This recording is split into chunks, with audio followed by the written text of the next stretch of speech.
New on Curiosity Stream. She was a loving wife, a devoted mother. She also stole atomic secrets and gave them to the Soviets. Meet the woman whose deception kick-started the Cold War on the spy who stole the atom bomb. And what if they catch you? Then I shall be shot. They're coming! Come back! relive history's most death-defying escapes. It's Impossible Escapes, Civil War. Watch now on Curiosity Stream. Annual plans are $20, just $1.67 a month. Visit curiositystream.com. $20 million, $19 million, $6 million. These are all awards recovered for clients of Phillips Law Firm. To win big, you have to fight big. And Phillips Law has been fighting the too-big-to-fail insurance industry for decades. Not every case will have a multi-million-dollar outcome, but Phillips Law will fight just as hard to recover the outcome you deserve. If you or a loved one has been injured in a car accident or on the job, call or click today at 1-800-JUSTICE or visit justiceforyou.com. What's up? It's your boy, The Ted Smith. Thanks for listening to the Men's Room Daily Podcast. Want more? Check out the greatest podcast in all the land, The Podcast. Be sure to subscribe and listen to a brand new episode every Tuesday night. We return to the Men's Room with Miles and Thrill. 99.9 KISW. David Lertzman went out for a run on Moss Trail in Alberta on Tuesday. After he failed to return home, his wife Sarah went out looking for him early in the night. I was looking for a man in trouble. I know that for a fact, and not for a sense for a scene of something that maybe I thought that happened. She reportedly walked past the place where her husband had been attacked and saw no sign of any attack. I did not know the rest to myself in that moment, and I'm truly blessed that nothing happened to me, as the officers reminded me repeatedly later in the night. You see, David was attacked from behind by a grizzly bear, which pushed him off of a 300-meter embankment. Emergency responders found him down below near the river. The wounds were consistent with an instantaneous death. You fell 900 feet. Yeah. Right. So he suffered very little. This was important for me to know, said Sarah. Alberta Fish and Wildlife officials believe a single female grizzly was responsible for the attack and charged him. It was likely a defensive response, not predatory. It is not known whether the female grizzly was accompanied by cubs. Based on evidence, a single bear was involved in the attack. Wildlife officials then closed Moss Trail and set traps, but the bear has not been caught or seen for 3 weeks. Because there hasn't been any bear activity detected in the past couple of weeks, officers have removed those traps. He was 59 years old. He was remembered as a respected assistant professor at the University of Calgary. And you're saying 900 feet is the equivalent of how many stories, do you believe, Steve? About 90 stories, 85 to 90 stories. A picture like the Columbia Tower, right? You're on top of the Columbia Tower, downtown Seattle. And I say to you, all right, Ted, you got two options, man. There's a bear on the roof with you. It's a grizzly. All right. You can fight the grizzly, do the best you can. You know, who knows? 8% of people in this country believe they can take one out, you know, just hand to hand. Or you can jump the hell off the top of the Columbia Tower. Yeah, I mean, in this case, you have to take the grizzly. You have to. Because you know you're going to die, right. I just, you know, they say... If you jump, you're dead. I know that. But in my mind, fighting a grizzly bear kind of reaches the same point, right? So they say he didn't suffer, and I'm like, I know you mean, like, physically, but... He also had 900 feet. Yeah. Think about the fact that maybe, he's falling. Just think about this. Maybe feet. You kind of just like give the bear the, you know, like ha ha, and then he charges you and you juke him, jump out of the way, and then he is the one that goes over the 900-foot cliff. You see? You got that from the movie Tremors, didn't you? I don't know. It's just it's going to be my strategy. Move. Yeah. Now I'm just picturing a grizzly falling out of the sky in downtown. Yeah. Right. On top of what in the hell? It's like my crossover movie. You just see somebody melt.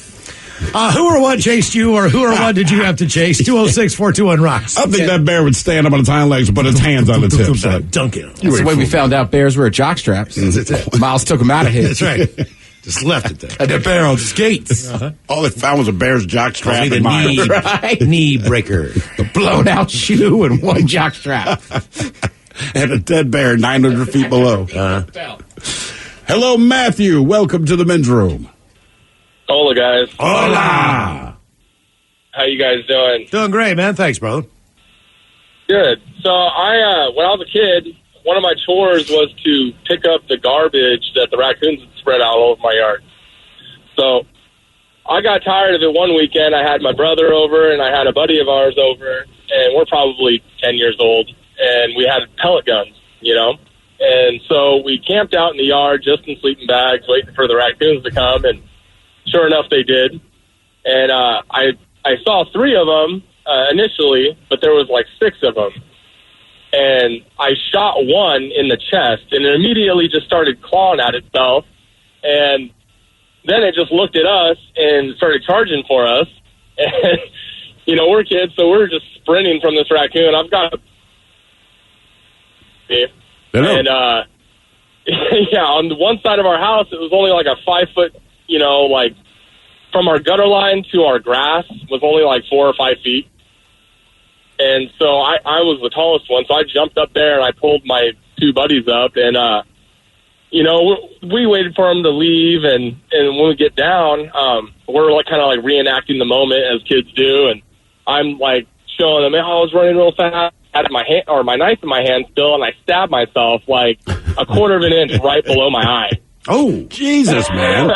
And the next day, it was Father's Day, so I went into the house, and I gave my dad this knife, and the rancher gave me this knife. It was like a $350 knife when I used to do rodeo and stuff for cutting rope. And I gave it to my dad, and he was like, "Oh, you love this knife. Why are you doing that?" And he looked at my eye. "What happened?" I was like, "I'm just not ready for it yet." I guess when you come in, you stab yourself in the face, I'd be like, "Son, you're right." Okay, I have 2 questions for you. One, you said you had to wait for the raccoons to leave after you climbed up a bit. How long were they down there screaming at you? They stuck around for like a good half hour. Jesus, man. And when you say you do rodeo, or you did rodeo, what kind of rodeo did you do? Well, so my growing up, I worked for a rancher on Whidbey Island, which I thought was funny because the guy before me. Was it on Monkey Hill? Whidbey Island. All the bulls on Whidbey Island? I never heard of Monkey Hill, though. Okay, I was going to say. It's where the bulls are, Matthew. Yeah.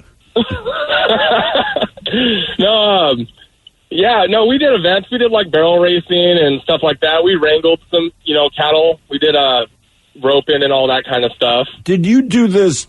Were you already involved in rodeo at the time that the raccoons chased your ass? Yeah, that was the sad part. I was going to say, I mean, you're dealing with animals that weigh multiple hundreds of pounds and all this stuff, and I know you're trained for it, but still, did you feel silly running from the raccoons? Now, don't feel bad, because I would have run too, no doubt. Well, in my defense, the only thing that you come up, you know, if you're going to do rodeo, the only thing that's really out to get you is a bull, you know, and I didn't mess around too much with bulls. And horses, they don't got claws and nasty teeth. You know, I mean, you might catch a nip on the shoulder here and there. Or, yeah, but they kick people, man. I mean, they. Did you ever get chased by a bull? Yeah, but that was my fault. We were kids growing up in a farm community, so we used to slap the ass. And how long does it take for the bull to decide that was a bad idea? Immediately, you have to have a distraction guy in place. So you're doing this on a dare. Like, okay, I'm going to run up. I'm going to slap this bull's ass. You stand over there, Kurt. You just wave your arms in the air, see what happens. Yeah, assuming that the other person said they're going to do it too, does it? Okay. Now, are bulls that easily distracted? Part. Because, you know, my thought is, all right, you know, with a human being, Miles, you go up, punch that guy in the face. Now, I'm going to distract him. You know, in the human world, that guy's not distracted. He's going to go beat Miles' ass regardless of what I'm doing. So does that really work with bulls? Like, if you act a fool, they will just turn their attention to you? Well, if you make a lot of noise and ruckus and they're already mad, they pretty much tend to go after whatever gets their attention.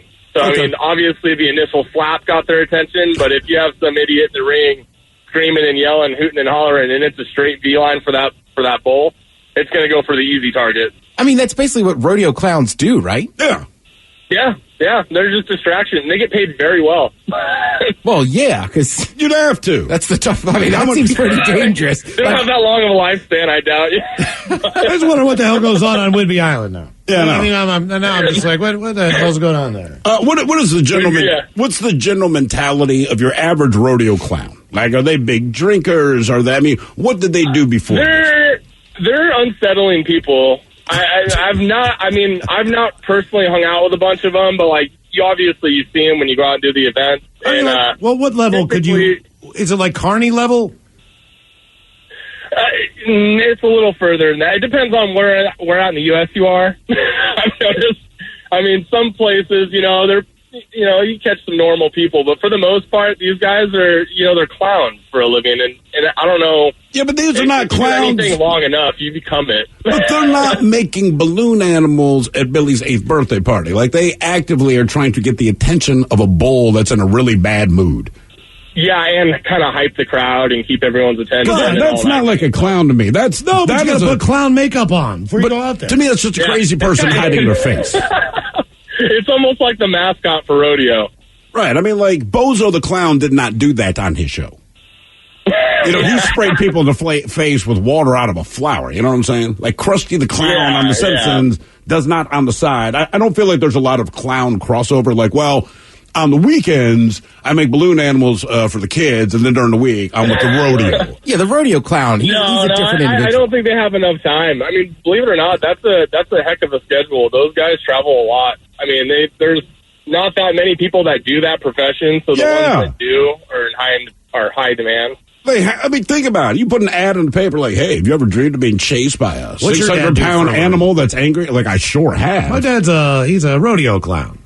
They do save they do a great job in those rings. Yeah. I'm not questioning what they pull off. It's my motivation to do that. Like you say, it's a lot of dangerous jobs. But you understand, generally, there's safety precautions that go in place. And I'm sure they have safety precautions, but also you're dealing with an angry animal. A safety precaution being, I'm going to dive into this barrel if I don't die. I mean, what is that? Like, that's your best option. Like, I'll just hide this barrel. Yeah, great. And the bull's still going to ram the hell out of it. Now, you went to a rodeo, in the last couple of years?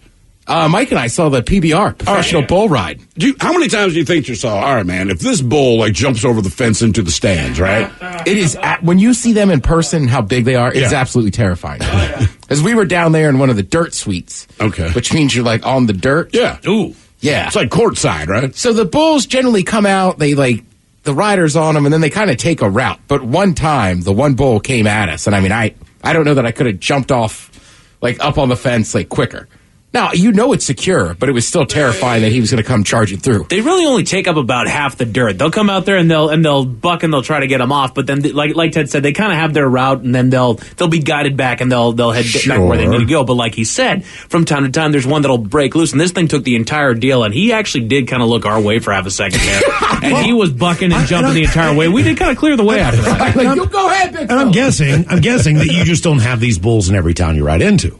So they're being transported on an 18-wheeler, from where, livestock. Oh, yeah. From point A to point B all the time. I'd be pissed off, too. You know what I mean? Like, I had an 8-hour, drive the night before, and I'm all caged up. Well, aren't some of them famous? Yes. With the bulls? The bulls are famous. People know which bull is, the meanest, baddest bull. Yep. And it's Christ. Well, that's the only one I would want to know. Just tell me the meanest one. Someone here says, my friend is a rodeo clown. He's super jacked, has a hot wife. I guess it works for some people. Well, where do you put the bull? You pull into the Econo Lodge, right? Here I am in Boise, Idaho. We got a show tomorrow. You know what I mean? I get in at 11 o'clock at night. What do I do with these bulls in a truck? Well, it's a bull, man. He can sit outside in the trailer overnight and build him a little pen out there. All right. Maybe that's why he's mad. Curious. I say that like it's that easy to do, but I trust you, Ted. I'm assuming that's what they do. I mean, I saw it in Everett once too, and they just half the arena was like a bullpen. All right, for bulls. Well, yeah. An actual bullpen. Yeah. And I've been in parts of Canada where half the commercials on TV were about bull riding events, rodeo events. It's just it's like the Wild West. Absolutely, you never would think about that with Canada. Well, the Stampede, Calgary, exactly. It's one of the biggest ones in the world. What did they name their CFL team? Stampede. And they actually, unlike the Detroit Lions or something, they legitimately, hey man, this is where we do our thing. I just couldn't believe how much of that element was there. Like the cowboy hat element. You know what I mean? You just go to Canada and you don't expect that. Because we're used to Southern Canada, right? Toronto, Vancouver, right? Yeah. Not cowboy boots. But I got to think Middle Canada is probably Middle America. It is, right? Well, I think also too sometimes in America when we just think cowboys, like I do, you think Texas, right? Or Wyoming, or whatever. Yeah, and they are the Cowboys. But I'm just saying, a Canadian cowboy, right? And it's no, Canada has a bunch of cowboys. The rest of the country has a bunch of cowboys. Mexico has a massive cowboy culture. They're Saturday mutton busting. Yeah, I mean, they have all these different things they do. Right? When'd you do the running of the bulls? Because in theory, it's hundreds of people running, and it's only 9 bulls or something like that. I don't think there's hundreds of bulls.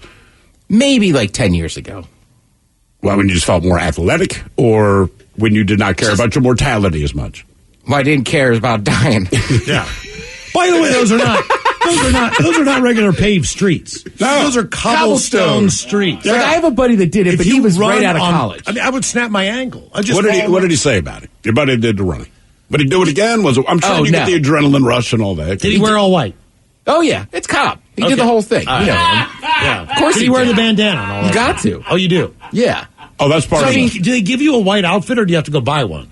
I assume you just buy one. I'm sure they're on sale quite a bit. Right. After you get staples in your head and hurt doing other stupid stuff, I'm just like, I don't think I can run with those bulls now. Yeah. But he didn't get he didn't get hurt or anything, right? He was all right. Okay. Does any of his friends get jacked? I can't remember. I want to say somebody did, but I'm not sure. Okay. I mean, I don't want to be mean, but one of the things that makes me laugh when they show the running of the bulls and everyone's screaming and yelling and kind of laughing, and I get it. And then the bulls come around the corner is when the people you have all the people on the side who are observing. These are the people that said, I'm going to play it safe. And I feel like once every 5 years, you see the clip where the bull is now distracted by someone who's just there to watch. They're not running. And, like, the bull goes for them. Like, their situation is entirely different. Yeah, you see 5 bike cops on the corner of the street. They're all off their bike, right? You run up and you steal one of their bikes. You take off running, right? Okay. I would feel better about doing that than having a bull chase me. And these guys pedal everywhere, so they're going to be much better cyclists than I am. But I still feel like my chances would be better just to steal a cop's bike and see how long I could give before they caught up with me. Well, the big question we used to have, they don't do it so much now in downtown, man, but the Seattle cops used to roll around on Segways, right? And at that point, we're like, man, I don't know, fast. I go, do you think if you pushed one of them off and then stole the Segway for a ride, can they run fast enough to catch you? Yes. But how fast? But we finally asked the cop, and basically his answer was, I can't guarantee the answer on that. If you steal my Segway, I'm going to shoot you. It's like, this is, I'm not going to chase you. I'm like, I don't want you to kill me. I'm just saying, let me, quote unquote, steal it. We go like 3 blocks. And chase after me like this S is for real. And like, if you can catch me, then I know in the future I will not steal one. What about of one of those little white boxes that the ticket cops drive? You know what I mean? With the little 3-wheelers? Yeah. Wonder if those will get up enough where you could be like, ha! Catch me if you can. I'm going to guess 25, 30 miles an hour, maybe. I'm just going to get in that little thing and take all the chalk away. Mark my tires now. Right? Who or what chased you, or who or what did you have to chase? 206-421-ROCK. New on Curiosity Stream, she was a loving wife, a devoted mother. She also stole atomic secrets and gave them to the Soviets. Meet the woman whose deception kick-started the Cold War on the spy who stole the atom bomb. And what if they catch you? Then I shall be shot. They're coming! Come back! relive history's most death-defying escapes. It's Impossible Escapes, Civil War. Watch now on Curiosity Stream. Annual plans are $20, just $1.67 a month. Visit curiositystream.com. $20 million, $19 million, $6 million. These are all awards recovered for clients of Phillips Law Firm. To win big, you have to fight big. And Phillips Law has been fighting the too-big-to-fail insurance industry for decades. Not every case will have a multi-million-dollar outcome, but Phillips Law will fight just as hard to recover the outcome you deserve. If you or a loved one has been injured in a car accident or on the job, call or click today at 1-800-JUSTICE or visit justiceforyou.com. The men's room is in progress. Coming up, Ryan Castle will join us once again. We'll sit and spin. Today we celebrate the graduates everywhere. 10 musicians that graduated college on the way right after emails on our question. Who or what chased you, or who or what did you have to chase? 206-421-ROCK. Hello, Jason. Welcome to the men's room. Hola. Hola.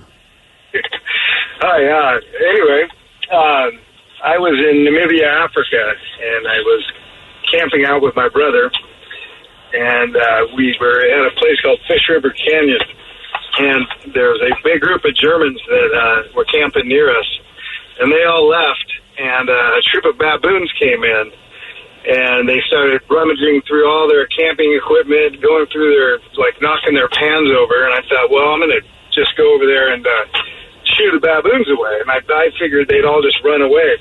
Wait. And I went over there. How old were you at the time that you thought you could shoo baboons away? This was 10 years ago. Okay. I was like, I'm 48 now, so I was like 38 at the time.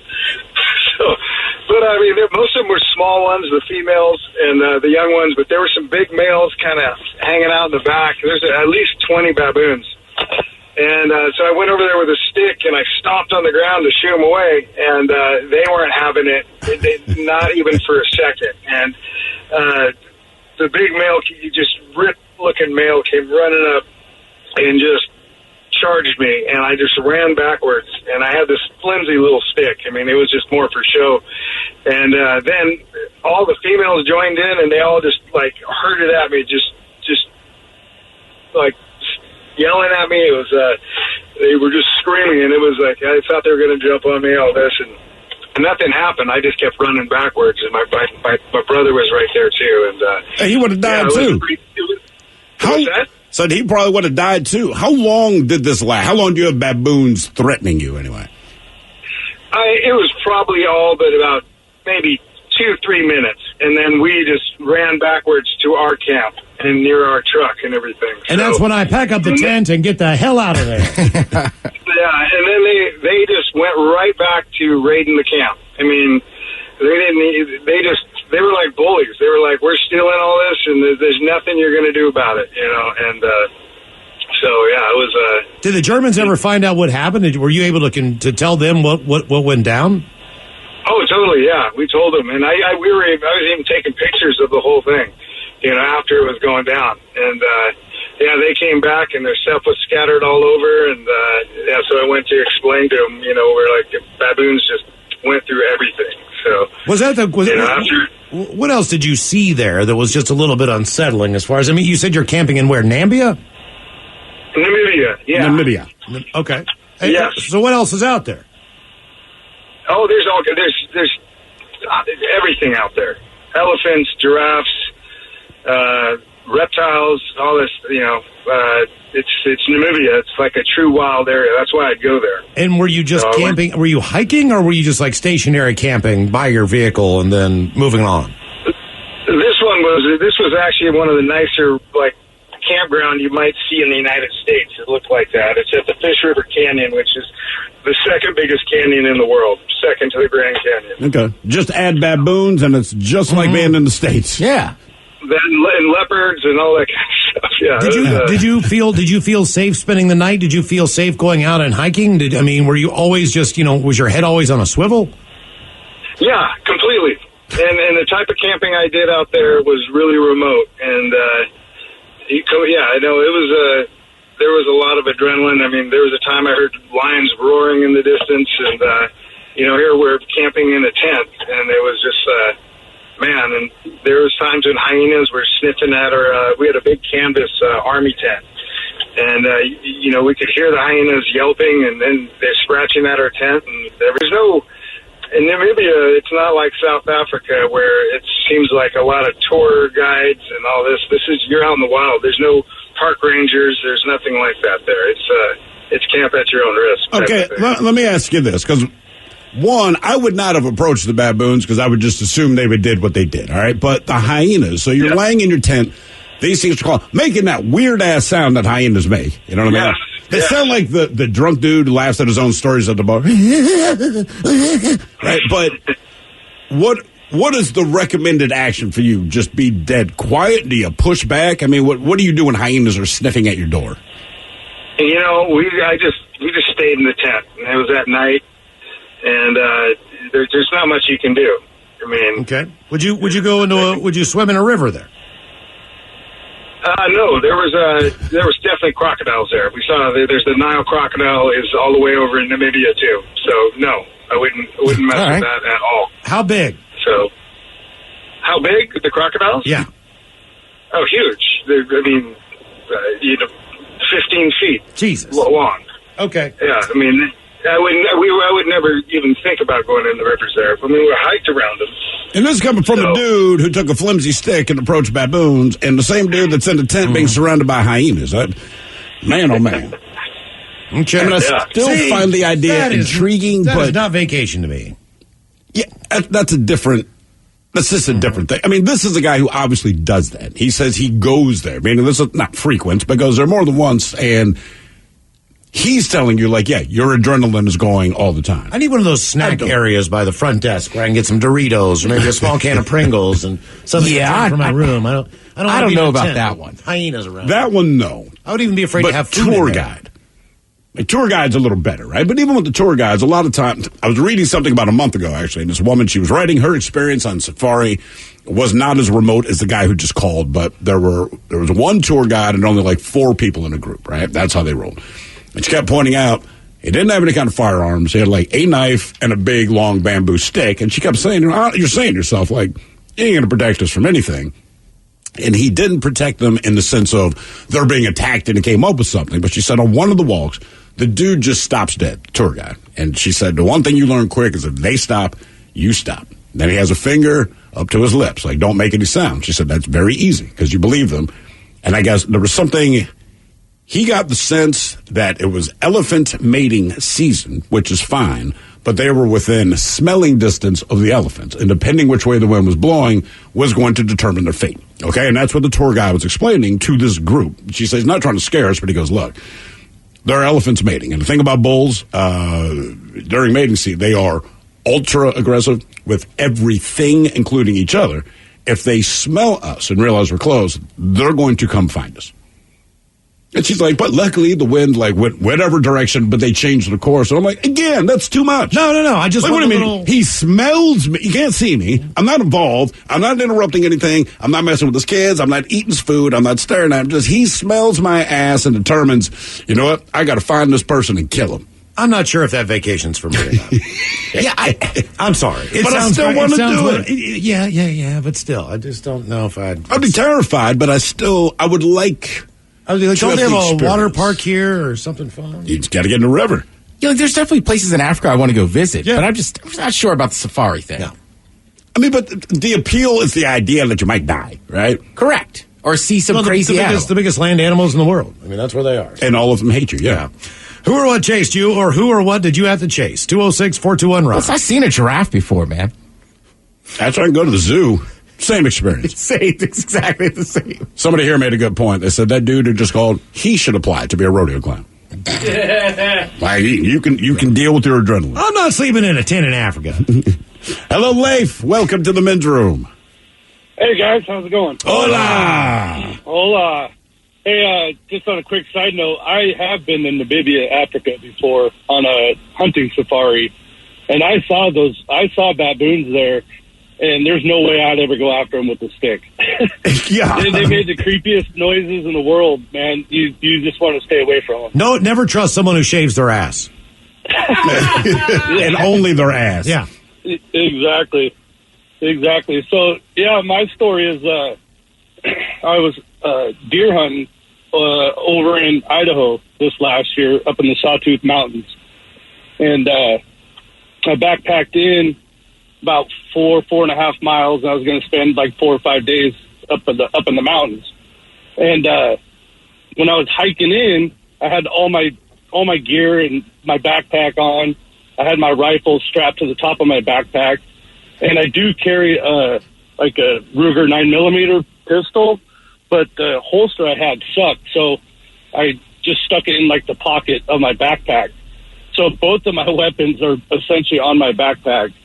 And I'm hiking up. I got two trekking poles, and I cut off the beaten path, kind of going up through some pine trees. You can kind of see 50, 100 yards maybe.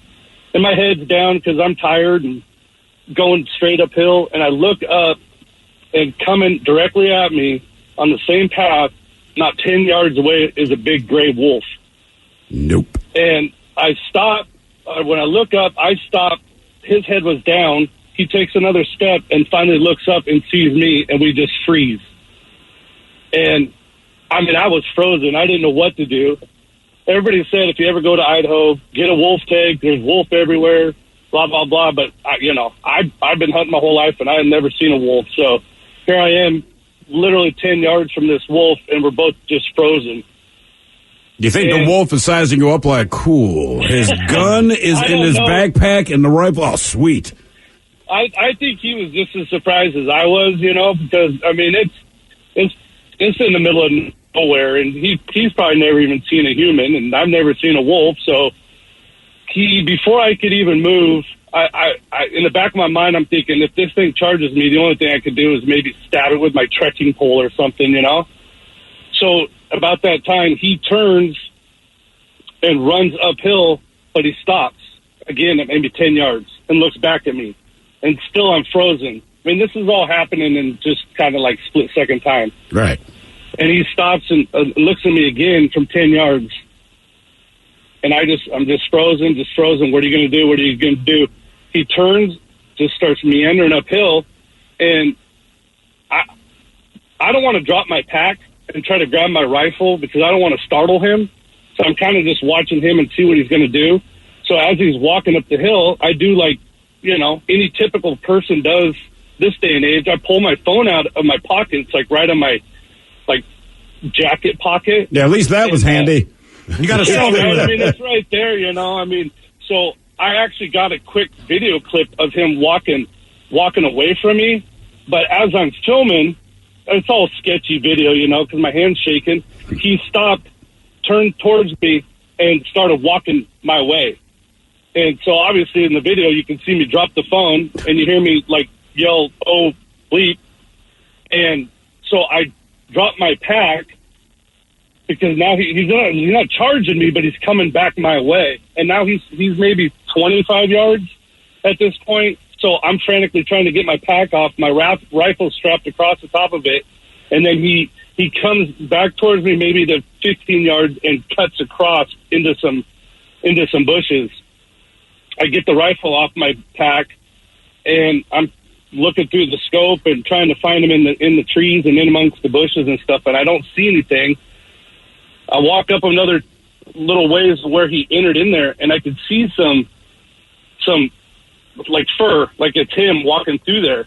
But then it dawned on me, I'm like, maybe he's the first wolf, because wolves usually run in packs. Yep. So that's what I'd be scared of. Yeah. So, all this stuff is starting to cross my mind now, and I'm thinking, is he the first wolf? And maybe he's luring me here, and the rest are going to come out of the bushes and stuff. And it's at that moment, you just realize, what the hell am I doing? Why am I walking towards him? Yeah, I have a rifle, but I'm walking towards him, and they could ambush me. So I just kind of took a couple steps back towards my backpack, and the wolf, he kind of disappeared and stuff like that. And I never did see him again. Never did see any of his buddies either. But man, I stood there for a second, just thinking, what just happened? How much do you think that thing weighed? It's you think wolves are really, really big, but typically, I'm going to say it's maybe 120, 130 pounds. And did you continue with your thing? I mean, did you go camp, set up tent? I did. So I even said I made this little video clip because I wanted to catch my emotions on camera, right? So I made this little video clip and explained what had happened and stuff. And I said, well, I plan on camping right up here about another half mile. I was almost to the peak. I'm at 8,500 feet. And I made it say on this video clip, I said, well, I think I'm going to carry my rifle the rest of the way, just in case. Yeah. Okay, so and, what happens if you shoot something and you're 4 miles away from your truck? Are you going to drag that deer out of there? Well, what happened, ultimately, I guess, in Idaho, you can use a bear, or you can use your deer tag for a black bear. So ultimately, what I ended up doing was shooting a black bear that week up there. And yeah, that's exactly what you do. We have a backpack, and you have all your gear and all your essentials, and you skin it, you quarter it, you bone the meat out of, take all the meat off the bones, and you put them in game bags, and you stuff it in your backpack, and you carry it out. Damn. How much did that weigh? I mean, you're already carrying a 50-pound pack, right? Yeah. The pack's probably about 50 pounds. I try to keep it, maybe in the 40 range, but then you throw your rifle on there, maybe like a spotting scope and different equipment. So the bear was probably about 200 pounds. Jesus. He wasn't huge. He might be 250. It's just your typical average black bear. He's 5.5 feet long, but the hide's pretty heavy. So I wanted to keep the hide, and so I take the hide off and debone all the meat and put it in game bags. So it's probably an extra 80 pounds, maymaybe. 70 pounds. Do you have a bearskin rug now? Well, it's at the taxidermist right now, yeah, but nice. I will. Okay. Yeah. And if I'm you, dude, I'd take that bear pelt, and the next time I go hunting, based on my wolf experience, I wear that and hope that the wolf thinks that I'm a goddamn bear. And how did you make your bear? What do you do with it? So I had, I've never eaten bear, so I was really curious.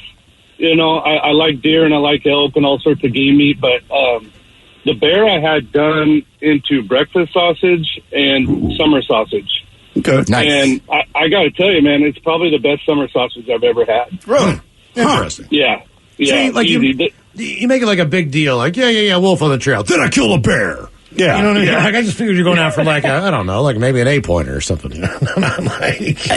And wolf is not something I want to experience. How do I skin this bear? That would be my first thought.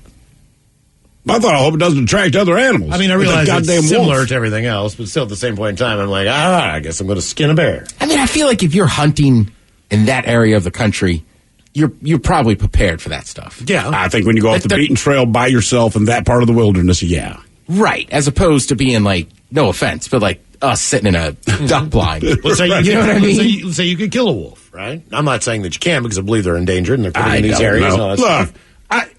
if I got a gun and I think a wolf's going to attack me, I'm going to go ahead and break the But if wall. you do shoot the bear or the wolf, do you skin the wolf and take the meat? Well, if you have a tag. That's what I'm saying, because they do. You could get one. So Yeah. do you haul the dog out?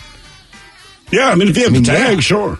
I mean, if it's me and I shoot a wolf, I'm not doing anything because my hands are still shaking so bad. So you could theoretically eat wolf. Like, you know what I mean? You could. Wait, didn't he say somebody told him he should have gotten a tag when he was in that part of Idaho? Yeah. I don't know how good it would taste, but... Who or what chased you, or who or what did you have to chase? 206-421-ROCK. New on Curiosity Stream, he allows them their riches Putin has to be the richest of the rich. in exchange for their loyalty. The oligarchs have supported someone for president that they underestimate. The illicit affair between Russia's elite and the man who rules them on Putin and the oligarchs. And World War II Normandy. An obscure battle training session takes a tragic turn. Uncover the one secret military catastrophe on the secret D-Day disaster. Watch now on Curiosity Stream. Annual plans are $20, just $1.67 a month. Visit CuriosityStream.com.